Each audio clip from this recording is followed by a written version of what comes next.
I really, really love you, Bernardo Silva. I don't even care if you're $500,000. I don't ever want to ever sell ya. Without you, my team looks unfamiliar.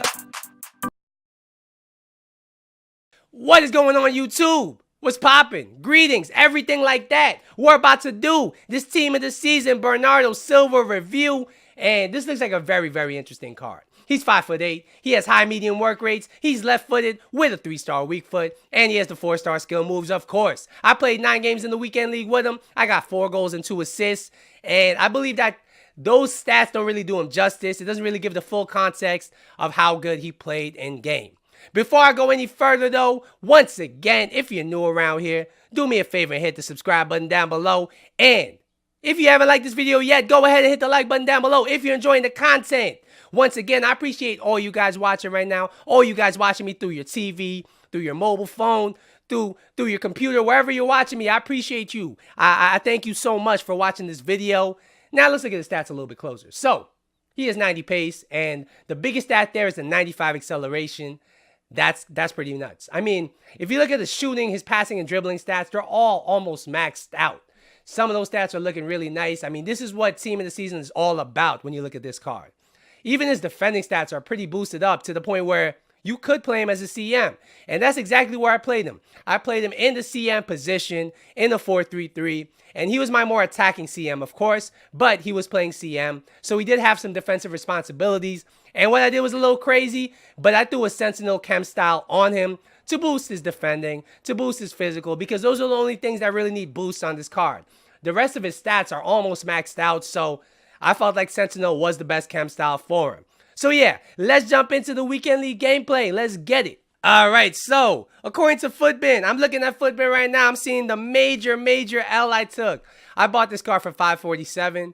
And according to Footbin, he's selling for 505,000 coins, lowest bin. I took a major loss. But right now, is he worth that money? I would say not quite, but it's not the worst buy in the world either. Let me break down stats so you know what to expect. So, 90 pace in-game feels definitely 90 pace. His acceleration is insane. Coming out of the skill moves like the heel, any skill move with a pace boost, you really notice that acceleration. He just bursts past the defender once you get out of that skill move, and it's really noticeable. He definitely has enough pace to track up and down the pitch if you want to play him at Cam or CM. He's really going to be able to help you defensively just because of that pace. Offensively as well, he's able to actually get in behind the defense, which is something none of the other Bernardo Silva cards can really do. So, because of this, I got to give his pace a 9 out of 10. Shooting. Jesus Christ, this guy's shot is insane.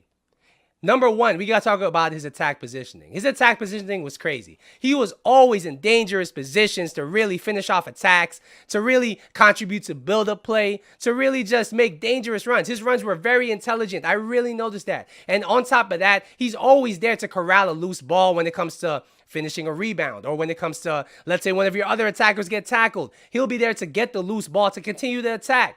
His attack positioning was very noticeable.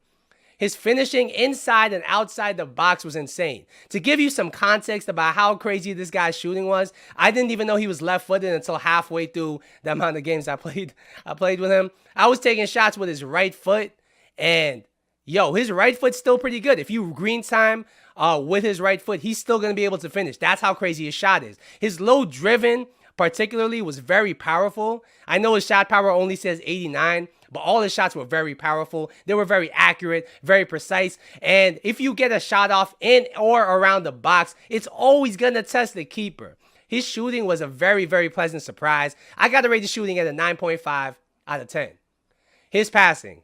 Jesus Christ, his passing is perfect. I can't really say anything bad about it. I mean, the weighting of all his passes, whether you're making an intricate through pass between defenders, whether you're making a long through ball, the weighting of his passing was something unlike I've ever experienced. His passes, they pretty much just fall to your players on a pillow. And it's always the perfect weighting. I really enjoyed this guy's passing.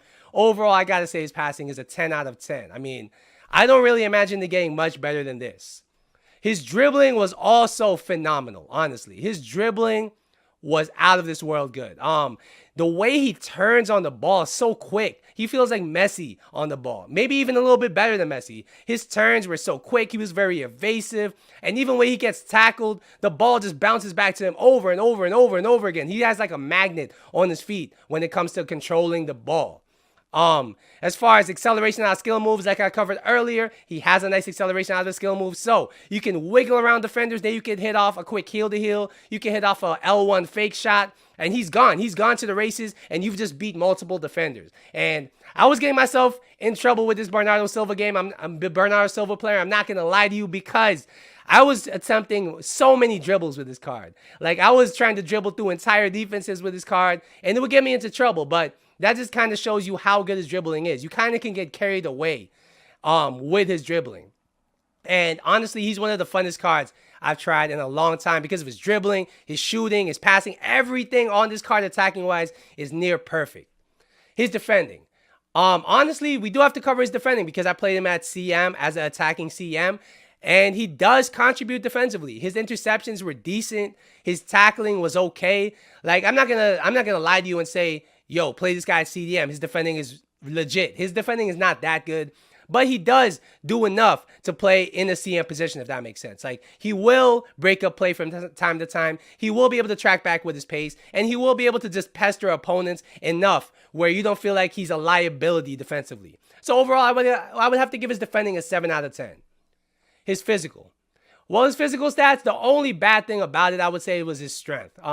He is weak. He is able to get bullied, of course. I mean, you don't buy Bernardo Silva expecting to shield the ball. You buy Bernardo Silva because you want to wiggle around defenders. You want a maestro in your midfield. You want somebody that's going to be able to play make. You want somebody to play beautiful football. And that's what this Bernardo Silva does. He has no strength really to speak of, but he does have a lot of stamina. And no matter how hard you play him, he will not need a stub because he has 99 stamina.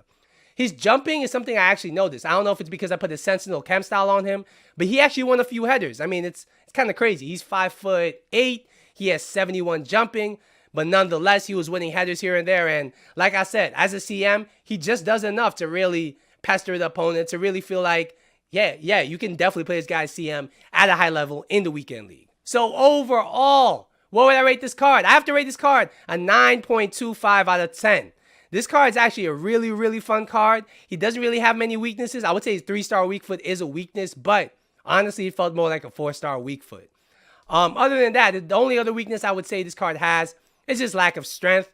But other than that, like, his strengths, I really feel like outweigh his weaknesses to the point where I feel like he's actually an elite card on this game if you want a cam, if you want a CM. But those are the only two positions I would play him in. I wouldn't play him as a winger, and definitely not as a striker. It's just too small, in my opinion, to be an effective striker on this game. The reason why I say he's not worth the price is because 500K is kind of steep nowadays.